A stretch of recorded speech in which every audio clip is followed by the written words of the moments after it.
हमारे नए वीडियो में। इसमें हम लोग सी सेट के सवाल कर रहे हैं। तो 70th नंबर क्वेश्चन देखते हैं सेट ए का। या ये पाई चार्ट वाला क्वेश्चन है। पाई चार्ट वाले क्वेश्चन देखिए कैसे सॉल्व किए जाते हैं। एक आपके पास यहाँ पे पाई चार्ट होता है और इस पाई चार्ट में जो टोटल एंगल की वैल्यू होती है वो 360 डिग्री होती है। ओके, नाउ अब हमें दिया गया है A B C D E 5 portion है हमारे पास। ओके, अब यहाँ पे वैल्यू दी गई है, इसकी ज़रूरत भी नहीं थी हमें, बट मैंने ये आपको समझाने के लिए बताया कि 360 डिग्री टोटल देखी जाती है। ओके, अब मैं इसे सॉल्व करता हूँ। टोटल वैल्यू सबसे पहले लिखूँगा। ए की वैल्यू कितनी दी गई है? नहीं, ए दिया ही नहीं गया है। बी सी डी और ई की वैल्यू दी गई है। तो लिख लेता हूँ मैं यहाँ पे 1 सेकेंड। यस, बी की वैल्यू है हमारे पास 90 डिग्री, सी की वैल्यू है 50 डिग्री, डी की जो वैल्यू है वो है 75 डिग्री। बी सी डी की वैल्यू है 45 और ई की जो वैल्यू है वो है 75। टोटल 360 डिग्री होने चाहिए थे। तो ए का कितना बचा पोर्शन? 90 एंड 50, 140 और इधर 45, यानी 185 और 75 हो गया आपका 260, राइट। टोटल 360 डिग्री का होना था, तो ए कितना बचा? 100 डिग्री, क्योंकि टोटल 360 का था। 260 तो इन चारों ने कैप्चर किया हुआ था।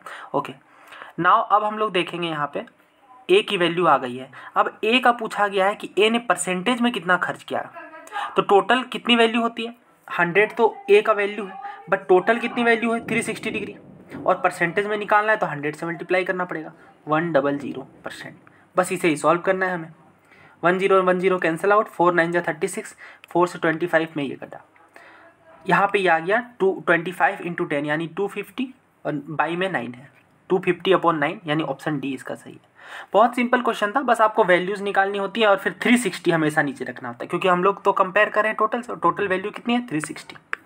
नेक्स्ट क्वेश्चन देखते हैं। नेक्स्ट क्वेश्चन में आपसे बोला गया है what is the smallest number greater than 1000 that when divided by any one of the numbers 6 9 12 15 18 leaves a reminder of 3। यानी आपसे जो इन 4 ऑप्शंस हैं, इनमें से आप जब डिवाइड करोगे 6 से, 9 से, 12 से, 15 से या फिर 18 से, तो हर बार आपको रिमाइंडर 3 देखने को मिलेगा। लेकिन इस क्वेश्चन को सॉल्व करने का क्या तरीका होता है? आप इन पांचों का एलसीएम ले लेंगे, कुछ भी आएगा, मान लीजिए 120 आएगा, आई थिंक, यस 120 आएगा, और फिर आप 120 को डिवाइड कर दोगे इन चारों में से किसी एक से, और फिर वहाँ से आपको पता चल जाएगा ये। या फिर आप स्मॉलेस्ट 1000 से डिवाइड करके भी देख सकते हो, वो तरीका, बट मैं नहीं यूज़ करता हूँ, क्योंकि आपको एग्ज़ाम में टाइम बचाना रहता है एंड वो प्रोसेस लेंदी होती है।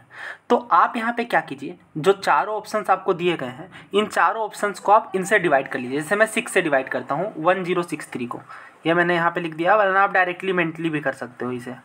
6 1 जा 6, ये फिर 46 होगा, फिर 6 7 जा 42 और एंड में 43, यानी अगेन ये 6 6 जा 36 और 7 बच रहा है यहाँ पे रिमाइंडर, यानी ये तो आंसर होगा नहीं। हमें रिमाइंडर कितना लाना था? 3, यानी ए ऑप्शन तो गया। बी को चेक कर लेंगे ऐसे ही करके 1073 से। 1073 से आप डिवाइड करके देखना, कोई बड़ी बात नहीं है यहाँ पे डिवीजन। 6 1 जा 6, 47 यानी 6 7 जा 42, 53 आ गई, यानी फिर से 6 7 जा 42, 6 8 जा 48 ना। फिर यहाँ पे रिमाइंडर कितना बच रहा है? 5। ऊपर वाले में कितना बच रहा था? 7। थर्ड पे देखते हैं 1083, 6 1 जा 6, 6 8 जा 48। अच्छा देखिए यहाँ पे 3 रिमाइंडर बच गया, एग्जैक्टली हमें यही पूछा गया था। अच्छा डी को भी चेक कर लेते हैं। 1183, 6 से डिवाइड करते हैं, 6 1 जा 6, यहाँ पे 58 हो जाएगा, फिर 6 9 जा 54 और 43, यानी 6 7 जा 42, यानी यहाँ पे रिमाइंडर आपको +1 देखने को मिल रहा है। आप समझ गए होंगे, हमें पूछा गया था रिमाइंडर 3 किस में देखने को मिल रहा है? सी में। अगर मान लीजिए 2 कंडीशन पे 3 आ जाता तो फिर हम 9 से चेक कर लेते, 12 से चेक कर लेते। हालांकि उतना दिया नहीं जाएगा आपको, बट मैं ये आपको बता रहा हूँ, अगर 2 ऑप्शन सेम हो जाते तो hit and trial is the best method to solve this question. हालांकि मैं आपको वो जो मैंने बताया था एलसीएम वाला मेथड, वो भी बता देता हूँ, वो भी आपको समझ लेने से थोड़ा फ़ायदा ही रहेगा। देखिए उसमें क्या करना था, आपको सिर्फ एलसीएम लेना था जो वैल्यूज़ दी गई थी। 6 9 12 15 18, इसे आप एलसीएम लोगे तो 120 आएगा। अब 120 जो वैल्यू आई है, इसे आपको डिवाइड करना था 1000 से, तो 12 × 96 होता है, फिर ये 40 आपका रिमाइंडर बच के आएगा, और ये जो 40 आएगा फिर आप इसे बारी बारी से चेक करोगे तो सब में आपको वैल्यूज़ 3 देखने को मिलेगी। ठीक है, यही इसकी प्रोसेस थी। नेक्स्ट क्वेश्चन की ओर बढ़ते हैं। यस, नाउ नेक्स्ट क्वेश्चन यहाँ पे आपसे बोला गया है, अच्छा 2 स्टेटमेंट हैं, 3 है एक्चुअली, और उसके बेसिस पे आपको आंसर करना है। देखिए P and Q, P is a prime number and Q is a composite number. अच्छा, P एक प्राइम नंबर है, P is a prime number, P prime है, और Q जो है वो कंपोजिट नंबर है। प्राइम नंबर का मतलब होता है विषम नहीं, प्राइम नंबर का मतलब होता है अभाज्य संख्या। अभाज्य संख्या वैसी संख्याएं होती हैं जो सिर्फ खुद के टेबल से जाएं। जैसे मैं वैल्यू लिख लेता हूँ ना यहाँ पे, नेक्स्ट स्लाइड में मैं यहाँ पे वैल्यू नोट डाउन कर लेता हूँ। P जो है वो प्राइम नंबर है। प्राइम नंबर की क्या क्या वैल्यू देखने को मिलेंगी? प्राइम नंबर के लिए आपको देखने को मिलेगा 2, 3, 5, 7, राइट। 9 नहीं, क्योंकि 9 तो फिर वो डिविजिबल हो जाएगा 3 से, फैक्टर बस नहीं बनने चाहिए। 11, 13 एंड सो ऑन। ये P की वैल्यू है।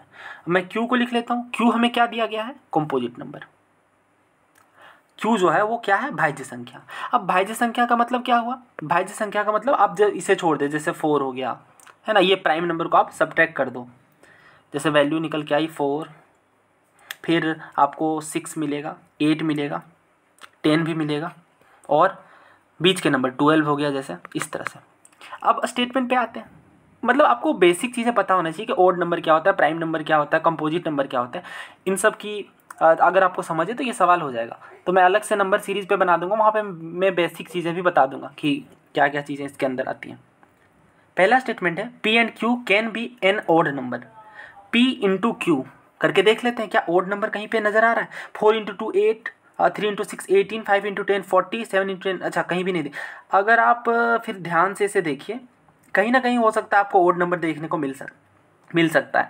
जैसे अगर मैंने यहाँ पे देखा 2, 3, 5, 7 के अंदर ओड नंबर यहाँ तो फ़िलहाल मुझे देखने को नहीं मिल रहा है, बट ओके लेट्स चेक।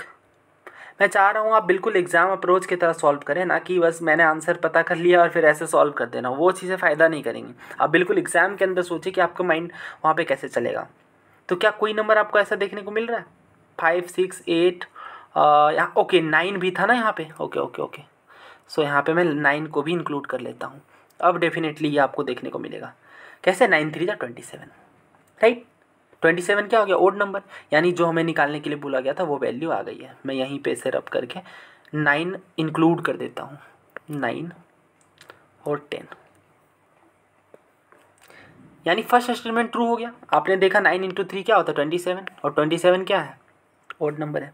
आगे बोला जा रहा है Q by P can be an prime number. Prime number हो सकता है या नहीं? Q बाई P के बारे में बोला जा रहा है। Q by P, let's see 4/2, क्या ये प्राइम नंबर है? यस, फर्स्ट ही स्टेटमेंट सेटिस्फाई हो गया, यानी सेकेंड स्टेटमेंट भी आपकी ट्रू हो गई। तीसरे में आपसे बोला जा रहा है कि P plus Q can B A prime number. क्या प्राइम नंबर हो सकता है P प्लस Q? देखते हैं। सो यहाँ पे अगर आप ऐड करेंगे 6, 9, 13 इस तरह, तो ये तो डेफिनेटली 13 एक प्राइम नंबर है ना। तो इस तरह से फिर ये भी प्राइम नंबर हो चुका है, यानी थर्ड स्टेटमेंट भी आपकी ट्रू है। थर्ड स्टेटमेंट ट्रू है, तीनों ही या जो आंसर आपको सही देखने को मिल रहा है। तो प्राइम नंबर, कंपोजिट नंबर, ये बेसिक चीज़ आप पता कर लीजिए। मैं बना दूंगा इस पर एक वीडियो, उसके बाद ये काफ़ी ईजी टॉपिक हो जाएगा आपके लिए। नेक्स्ट क्वेश्चन देखते हैं। नेक्स्ट क्वेश्चन में आपसे बोला गया है the sum of 3 consecutive integer is equal to their product, how many such possibles are there. Again integer यानी नंबर सिस्टम का ये क्वेश्चन है। अब इंटीजर्स क्या होते हैं? इंटीजर्स को हिंदी में बोला जाता है पूर्णांक। अब पूर्णांक वैसी संख्याएं होती हैं, पूर्णांक वैसी संख्याएं होती है जिसमें आप, जैसे अभी मैंने दिखाया ना, प्लस में, माइनस में, 0, ये सारे ही पूर्णांक आते हैं। बस वो P/Q के फॉर्म में नहीं होना चाहिए, क्योंकि फिर वो पूर्णांक यानी इंटीजर नहीं कहा जाएगा। जैसे इसके अंदर क्या -1 से लेके, -1 नहीं, -∞ से लेके +∞ तक सारी चीज़ें शामिल हैं। आते हैं क्वेश्चन पे। तो 3 कंसेक्यूटिव इंटीजर आपको यूज करना था, और फिर वो प्रोडक्ट के बराबर था, उसका सम। ओके, सो लेट्स सी।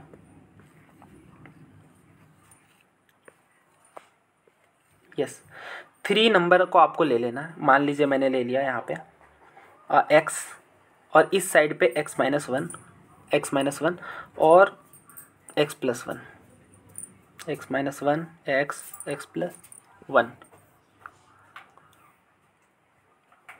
ये 3 वैल्यूज आपको मिली। अब इन तीनों का जो सम है वो इनके प्रोडक्ट के इक्वल है। प्रोडक्ट के इक्वल का मतलब ये है कि आप तीनों को मल्टीप्लाई करेंगे, एक्स को, एक्स माइनस वन को और एक्स प्लस वन को। तो x minus one x plus one क्या होता है, x square minus one, a plus b a minus b का फॉर्मूला। इसे ऐड करेंगे तो एक्स प्लस एक्स यानी 3x, माइनस वन और प्लस वन तो कैंसिल हो गया, x square minus one, x gets cancel. तो यहाँ पे आपको 3 equal to x square minus one मिला, 3 equal to x square minus one minus one, और यहाँ से एक्स स्क्वायर की जो वैल्यू है वो 4 आई और एक्स की वैल्यू प्लस माइनस 2 आई। ओके, प्लस माइनस 2 आई। अब अगर आप प्लस वन लेते हो तो plus 2 minus one plus one और 2 प्लस वन 3, एक आपको यहाँ पे ये देखने को मिला 1 2 3। दूसरा क्या देखने को मिलेगा, अगर आप माइनस 2 लेते हो तो माइनस 2 और माइनस वन माइनस 3 हो गया, माइनस 2 हो गया और फिर माइनस 2 प्लस वन यानी माइनस का 1 हो गया। 2 पेयर आपको देखने को मिल चुके हैं। ठीक है, मैं लिख लेता हूँ इसे। अब देखिए यहाँ पे बहुत सारे लोग सोचेंगे बस 2 ही पेयर बनेगा, जिन्हें जो कंफ्यूज हो गए हैं वो फिर से देख लीजिए। आपको ऐसे नंबर ढूंढना था जिनको ऐड करने पे उसके प्रोडक्ट के इक्वल आ जाए। ऐड करके देखते हैं, 3 प्लस 2 प्लस 1 6 हो गया, और जब आप मल्टीप्लाई करोगे 3 इंटू 2 इंटू 1 तो वो भी 6 देखने को मिलेगा। इस तरह से यहाँ पे ऐड करेंगे जब हम -3 -2 -1 यानी माइनस का 6, और जब आप इन्हें मल्टीप्लाई भी करोगे तो भी माइनस का 6 देखने को मिलेगा। तो 2 पेयर तो बन चुके हैं। तीसरा पेयर आपको ये देखने को मिलेगा जब आप x को जीरो पुट कर दें। वो मैं लिख लेता हूँ यहाँ पे, एक सेकेंड। जो वैल्यूज़ हैं x माइनस वन और x माइनस वन, x और x plus one. x minus one में जो वैल्यू आई अगर आप जीरो पुट करते हो तो 0 माइनस वन 0 और 0 प्लस वन यानी कि प्लस का 1, ये 3 वैल्यूज़ मिलती। ओके, अब ये 3 वैल्यू जो हैं ये भी सेटिस्फाई कर रही हैं कंडीशन को। कैसे, आप इन्हें जोड़ के देखिए, -1 + 1 कितना हो गया 0, और जब मल्टीप्लाई करोगे तो आपका कहना होगा कि नहीं 0 से हम किसी भी चीज़ को मल्टीप्लाई करेंगे तो वैल्यू 0 ही देखने को मिलेगी। यानी 3 कंडीशन ऐसे बन रहे हैं, और वो 3 कंडीशन मैं यहाँ पे लिख दे रहा हूँ ताकि आपको अच्छे से समझ में आ जाए। 1 2 3 -1 -2 -3 और 0 -1 और प्लस का 1। आप चेक करके देख लेना, ये तीनों जो है वो इस तरह के नंबर हैं जिन्हें आप ऐड करो तो वो प्रोडक्ट के इक्वल आ जाए। तो ये it was a bit tricky, क्योंकि बहुत सारे लोग यहाँ